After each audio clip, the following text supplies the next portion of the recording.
Hello everyone, कैसे हैं आप सब। एक बार पुनः सी कोचिंग क्लासेस पर स्वागत है। उम्मीद करता हूं आप सब अच्छे होंगे, मस्त होंगे, बेहतर होंगे, आपकी पढ़ाई बेहतर चल रही होगी। क्लास 12 फिजिक्स एनसीईआरटी में चैप्टर नंबर 10 चल रहा था बच्चों, जिसमें आज एक महत्वपूर्ण टॉपिक पर बात करने वाले हैं, यंग का द्विस्लिट प्रयोग। यंग का द्विस्लिट प्रयोग very very very important topic है और इसे अक्सर बच्चे छोड़ देते हैं। क्यों? क्योंकि कठिन समझते हैं, लेकिन ये वास्तविक रूप से कठिन नहीं है, बहुत ही सिंपल है।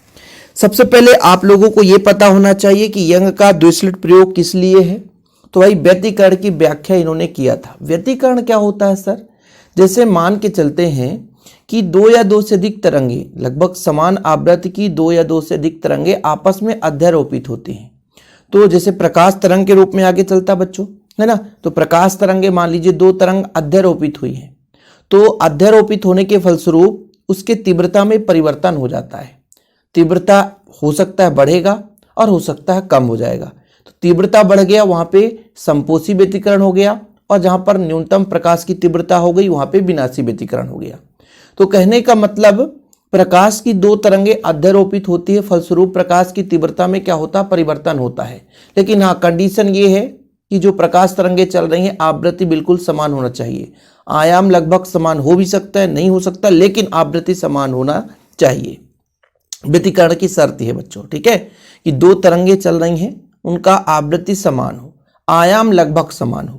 तो प्रकाश के तीव्रता में किस प्रकार से परिवर्तन होता है, इसके लिए यंग ने ये स्लिट, आप देखो बच्चों, जैसे यहां पर प्रकाश स्रोत है और प्रकाश स्रोत से एक स्लिट लिया गया कि यहां से प्रकाश किरण निकल रही है, फिर ये प्रकाश किरण बच्चों दो स्लिट से होकर जा रहा है और अंत में एक्स वाई जो आपका पर्दा है, इसमें इसका दीप्त या अदीप्त फ्रिंज बनता है।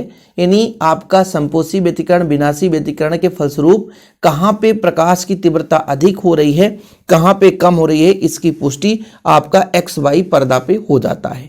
तो सन 1801 में सर्वप्रथम अंग्रेज वैज्ञानिक टॉमस यंग ने प्रकाश के व्यतिकरण की परिघटना को एक साधारण प्रयोग द्वारा प्रदर्शित किया था, जिसे यंग का द्विस्लिट प्रयोग कहते हैं। इसे प्रयोग की प्रायोगिक व्यवस्था प्रदर्शित की गई है। ये प्रायोगिक व्यवस्था है, लेकिन इसको किस तरीके से देखा गया वो आप बहुत बढ़िया बारीकी से समझोगे, लेकिन थोड़ा आप लोग समय देना बच्चों। जैसे माना गया कि एक आपका स्लिट है बच्चों। स्लिट का मतलब ये होता है कि अत्यंत संकीर्ण भाग, जैसे यहां से मैं कहता हूं स्लिट है ये, ठीक है, ये स्लिट है बच्चों, ठीक है। यहां से प्रकाश किरण आगे की ओर बढ़ेगा, बात को समझिएगा। और ये स्लिट है बच्चों, तो कहीं ना कहीं प्रकाश स्रोत रहा होगा। तो ये प्रकाश स्रोत है और प्रकाश स्रोत से प्रकाश किरणें निकलेगी, ये सबको पता है, ठीक है।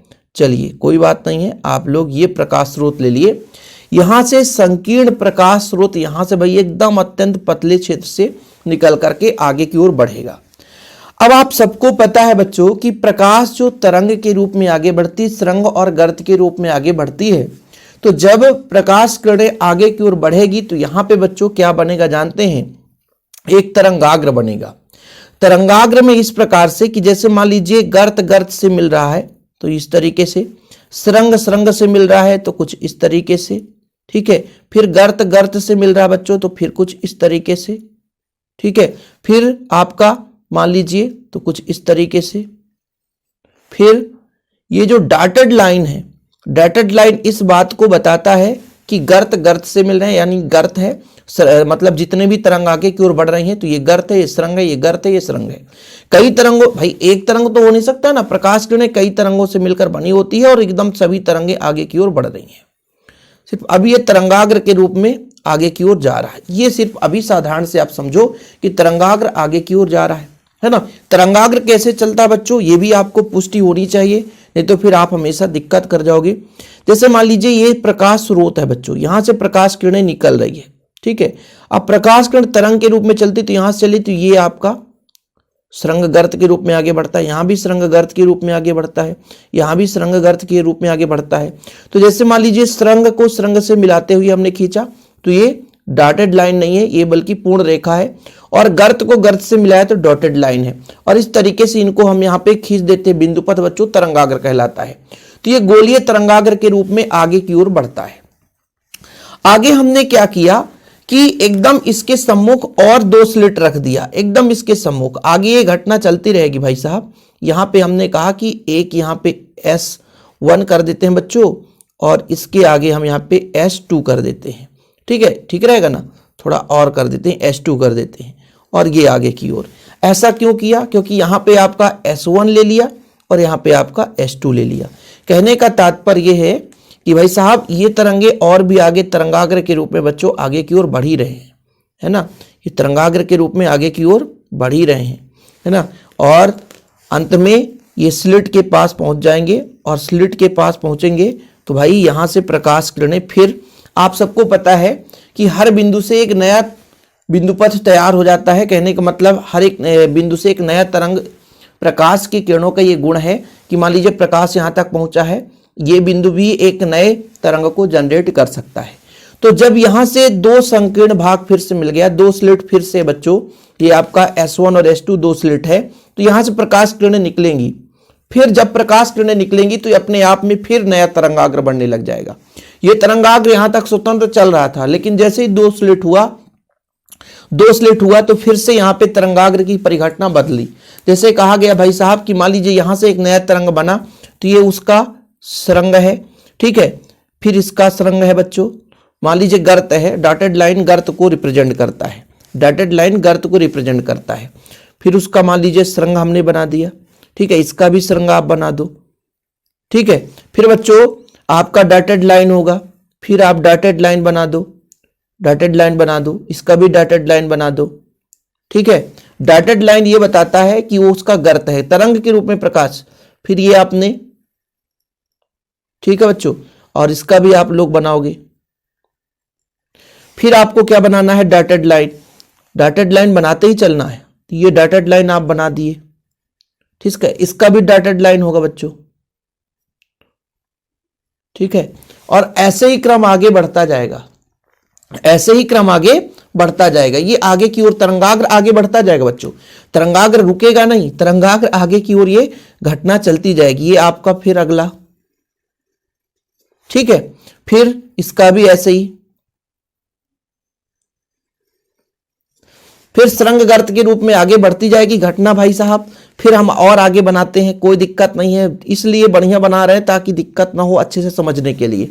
इसका भी भाई साहब आगे आएगा, ठीक है। डॉटेड लाइन उसके गर्त को बताता है, और आपका ये जो बच्चों ये जो मेन पूर्ण रेखा है वो उसके किसको बताएगा, ठीक है। आगे हम बढ़ाते चलेंगे, वीर तुम बढ़े चलो, धीर तुम बढ़े चलो, सामने पहाड़ है, ठीक है। कब तक बढ़ाओगे सर? ये हमारी इच्छा है, जब तक पर्दा ना मिल जाए, जब तक पर्दा ना मिल जाए। और जब पर्दा मिल जाएगा तो पर्दा खोल देंगे, है ना, भगवान जी खुश हो जाएंगे। ये आगे की कहानी चलने दो भाई साहब, और यहाँ पे भी अगले की कहानी आप ऐसा बना दो, ठीक है। ये लगभग बच्चों आगे की ओर चलता जाएगा। फिर आगे हम लोग ऐसे खींचेंगे तो ये यहाँ तक आएगा, ठीक है। इसका भी आगे ऐसे खींचेंगे तो ये आगे आएगा, ठीक है बच्चों। फिर इसका आगे हम खींचेंगे तो लगभग ये खींचेगा, ठीक है। इसका भी खींचेगा ऐसे, है ना। अब यहाँ पर ये बोला गया कि मान लीजिए ऐसा बिंदु आप देखिएगा, जैसे आप लोगों को एक नज़र ऐसा आएगा कि यहाँ से बच्चों इसको मिला दिया जाए, फिर इसको मिला दिया जाए, फिर इसको ऐसे इससे मिला दिया जाए, तो एक रेखा ऐसी मिलेगी जो कि सुरंग सुरंग से मिलती हुई आगे की ओर जाएगी। और यहाँ पे एक पर्दा है बच्चों, एक पर्दा है, तो पर्दे पर यहाँ पे जो आपका एक प्रकाश की तीव्रता होगी अधिकतम होगी। क्यों? क्योंकि सुरंग सुरंग से मिल रहा है बच्चों, सुरंग सुरंग से मिल रहा है ना, सुरंग सुरंग से मिल रहा है, सुरंग सुरंग से मिल रहा है। और यदि मैं आपसे कह दूं कि भाई कोई गर्त गर्त से मिल रहा है, गर्त गर्त से मिल रहा है, तो ये सुरंग सुरंग से, गर्त गर्त से, फिर सुरंग सुरंग से, गर्त गर्त से, सुरंग सुरंग से, गर्त गर्त से, सुरंग सुरंग से, फिर ऐसे आएगा एक और एक गर्त गर्त से। तो जहां सुरंग और गर्त, सुरंग और गर्त ऐसे एक ही नहीं है, ऐसे यहां पे आप चलोगे मान लो तो ये बढ़ेगा बच्चों, थोड़ा सा ये आगे, ये इसको बढ़ा दो, ये इसको बढ़ा दो यहाँ पे। अब देखो ये सुरंग गर्त मिला है, यहाँ पे सुरंग गर्त मिला है, सुरंग गर्त मिला है, सुरंग गर्त मिला है, सुरंग गर्त मिला है। और फिर आगे बढ़ोगे तो यहाँ पर तीव्रता न्यूनतम मिलेगी, यहां पर तीव्रता न्यूनतम मिले। क्यों? क्योंकि सुरंग और गर्त मिल रहे हैं, सुरंग और गर्त मिल रहे हैं। बात समझने की कोशिश करिएगा। यहां पे बच्चों सुरंग सुरंग से, गर्त गर्त से, सुरंग सुरंग से, गर्त गर्त से, सुरंग सुरंग से, गर्त गर्त से, फिर सुरंग सुरंग से, फिर यहां पे गर्त गर्त से, फिर सुरंग सुरंग से। तो यहां पे तीव्रता अधिकतम होगी, यहां पे तीव्रता न्यूनतम होगी, यहां पे तीव्रता अधिकतम होगी। यह चीज किसने बताया? यंग ने बताया। बस यही है यंग का द्विस्लिट प्रयोग, बाकी और कुछ भी नहीं है बच्चों। मैं यदि आपसे कह दूं ये एक्स वाई है, तो यहां पर मैं यदि आपसे कह दूं कि यहां पर एक बिंदु है बी, तो यहां पर आपका थोड़ा सा अधिकतम मिला है, न्यूनतम है मान लीजिए, ठीक है। और यहां पर बच्चों ये न्यूनतम है, लेकिन यहां पर आपका मान लीजिए इसको डी दे देता हूं, इसको डी दे देता हूं, तो यहां पर अधिकतम हो जाता है। और भी मिलेगा, ऐसा नहीं है एक ही ऐसा मिल जाएगा, और भी आपको खींच के दिखाता हूं। देखना बच्चों, कोई दिक्कत नहीं, आपको लेना है बस, हो गया। जैसे यहां पे लेके चलता हूं, ठीक है। ये आपका सुरंग गर्त गर्त है, सुरंग सुरंग है, गर्त गर्त है, सुरंग सुरंग से, गर्त गर्त से। फिर बच्चों ये आगे थोड़ा खींचने का तरीका सही नहीं है, नहीं तो आपका ये यहां पे मिल जाता। तो ये आगे एक रेखा बनती जो ये बताता कि भाई साहब यहां पर तीव्रता अधिकतम है, तीव्रता अधिकतम है, तीव्रता अधिकतम है। यदि इसको डी मान के चल रहे हो तो तीव्रता अधिकतम हो जाता। लेकिन आगे और भी आप देखो कि सुरंग गर्त मिल रहा है। देखना सुरंग गर्त जहां पे मिलेगा वहां पे न्यूनतम होगी। कैसे आप समझोगे? देखना बच्चों, यहां पे सुरंग गर्त मिल रहा है, यहां पे सुरंग गर्त, यहां पे सुरंग गर्त, यहां पे सुरंग से गर्त से, सुरंग गर्त से, सुरंग गर्त से, सुरंग गर्त से, ये आगे। तो इसको मैं यदि खींचूंगा तो यहां पर तीव्रता न्यूनतम आ जाएगी। ये चीज पुष्टि किसने किया? यंग का द्विस्लिट प्रयोग है। यही चीज यहां पे बताएगा कि कहां पे तीव्रता अधिकतम है, कहां पे तीव्रता न्यूनतम है। इससे पुष्टि हुआ कि भाई प्रकाश की तीव्रता किस तरीके से, यानी कहने का तात्पर्य जैसे प्रकाश किरण बच्चों सुरंग गर्त के रूप में चलती हैं, ठीक है, सुरंग गर्त के रूप में चलती है। एक और है सुरंग गर्त के रूप में चलती है। तो जब सुरंग सुरंग से मिल जाए, सुरंग सुरंग से मतलब प्लस हो जाए, तो ये कुछ इस प्रकार से तीव्रता अधिकतम हो जाएगी। सुरंग सुरंग से मिल गई, लेकिन सुरंग गर्त से मिलेगी तो एक दूसरे को समाप्त कर देगी, तो ये चीज हो जाता है। तो जब सुरंग सुरंग से या गर्त गर्त से मिलता है तो भाई बढ़ाएगा, लेकिन जब सुरंग गर्त से दोनों मिलते हैं साथ में तो फिर वहां पे तीव्रता न्यूनतम हो जाती है। तो ये चीज आप लोगों ने बहुत बारीकी से समझा होगा भाई। ये डायग्राम सबके समझ में नहीं आता यार, इसको लोग इतना कठिन समझते हैं कि इसको लोग देखते ही नहीं, सोच देख के ही छोड़ देते हैं कि यार ये तो कठिन है, इसको नहीं पढ़ना है। लेकिन उम्मीद करता हूं कि ये आज आप लोग अच्छे तरीके से कर लिए होंगे। बाकी यहां पर देखो पूरा प्रायोगिक व्याख्या रहता है नोट्स में, जो बच्चे नोट्स ने लिए हैं उनकी बात अलग है। इसमें एक एस संकीर्ण स्लिट होता है जिसे एक दीप्त प्रकाश स्रोत द्वारा प्रदीप्त किया जाता है। यहाँ संकीर्ण स्लिट है, स्लिट से निकलने वाला प्रकाश एक अपारदर्शी पर्दे पर पड़ता है। ठीक है बच्चों, ये चीज यहाँ पर ये प्रायोगिक है। थोड़ा सा व्याख्या यहाँ पर इस तरीके से पर्दे में प्राप्त किया जाता है। तो यंग के द्विस्लिट प्रयोग की व्याख्या हाइगेंस के सिद्धांत के आधार पर सरलतापूर्वक ज्ञात की जा सकती है। जब स्लिट एस को एक वर्णीय प्रकाश से प्रकाशित किया जाता है तो एस से विभिन्न दिशाओं में तरंगाग्र चलने लगते हैं। यहाँ पर देख लो, ये चीज बोला गया, एस से प्रकाश यहाँ से गुजारा जाता है तो तरंगाग्र के रूप में प्रकाश किरणें आगे की ओर बढ़ते हैं। ठीक है, आगे देखो बच्चों, यहाँ पर देखो सुरंग को पूर्ण चाप और गर्त को बिंदुपथ, यानी सुरंग को पूर्ण लाइन, ये गोलीय तरंगाग्र है, पूर्ण लाइन से हम दर्शाते हैं, और डॉटेड जो है आपका वो गर्त के रूप में बिंदुवार या बिंदुदार चाप में प्रदर्शित होता है। जब एस से चलने वाला तरंगाग्र S1 S2 तक पहुंचता है तो दोनों स्लिट द्वितीयक तरंगिकाएं उत्पन्न करती है। तो ये प्राथमिक तरंगिकाएं थी, यहां से निकल करके द्वितीयक तरंगिकाएं बनकर चालू हो जाते हैं। पर्दा XY पर एक दूसरे पर अध्यारोपित होती है। यहाँ S1 और S2 कला संबंध स्रोत की तरह कार्य करते हैं, मतलब दोनों बिल्कुल समान प्रकार की प्रकाश किरणें निकलती है बच्चों। पर्दे XY के जिन बिंदुओं पर एक तरंग का सुरंग दूसरे तरंग के सुरंग से मिलता है और गर्त दूसरे तरंग के गर्त से मिलता है तो संपोषी व्यतिकरण होता है, तीव्रता वहां पर अधिकतम होती है। और जहां पे बच्चों एक तरंग का सुरंग दूसरे के गर्त से मिलता है वहां पे तीव्रता न्यूनतम होती है, विनाशी व्यतिकरण बनता है बस।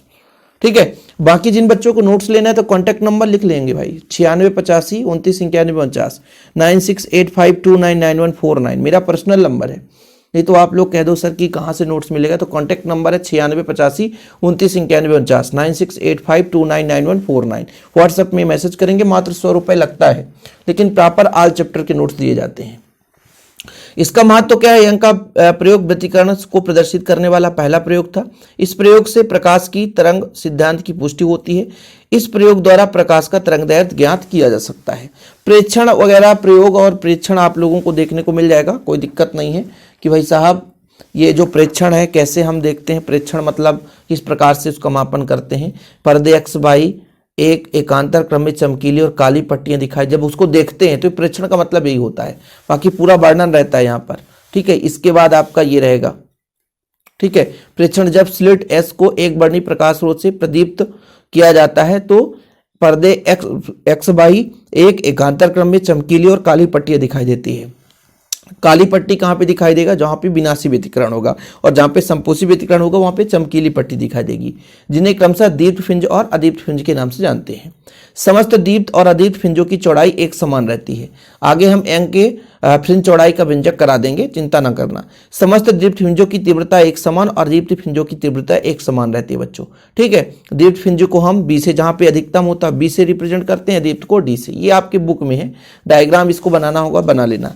कहने का मतलब जहाँ पे अधिकतम तीव्रता है उसको बी से, और जहाँ पे न्यूनतम तीव्रता है बच्चों, ये न्यूनतम तीव्रता उसको डी से रिप्रेजेंट कर सकते हैं।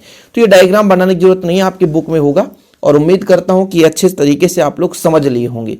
तो भाई थोड़ा समय भी लग जाता है, क्योंकि हमको समझाने की है ना पूरी उम्मीद रहती है कि हम ऐसा समझाएं कि आप लोगों को समझ में भी आ सके। बाकी आप लोग नोट्स ले लें, प्रॉपर रूप से तैयारी करें। कॉन्टैक्ट नंबर दे ही दिया हूँ 9685 29 91 49 9685299149। और जिनको भी भाई साहब प्रॉपर पढ़ना है तो चैनल पर जुड़ जाए। चैनल को सब्सक्राइब करना और दोस्तों को शेयर करना है। जय हिंद, वंदे मातरम।